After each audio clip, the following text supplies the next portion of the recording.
বাগেরহাটের হযরত খানজাহান আলী মাজার সংলগ্ন দিঘির ঐতিহ্যবাহী কুমির অপসারণের সিদ্ধান্তের প্রতিবাদে সংবাদ সম্মেলন অনুষ্ঠিত হয়েছে।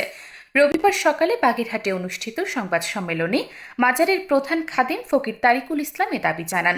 লিখিত বক্তব্যে তিনি বলেন, খানজাহান আলীর মাজার সংলগ্ন দিঘির কুমির বাগেরহাটের ইতিহাস, ঐতিহ্য ও সংস্কৃতির অবিচ্ছেদ্য অংশ।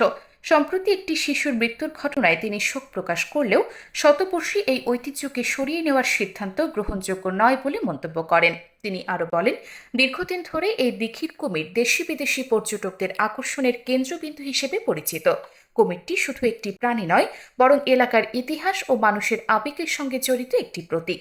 ফকির তারিকুল ইসলাম অভিযোগ করেন, স্থানীয় জনগণ ও মাজার কর্তৃপক্ষের মতামত উপেক্ষা করে সিদ্ধান্ত নেওয়া হয়েছে।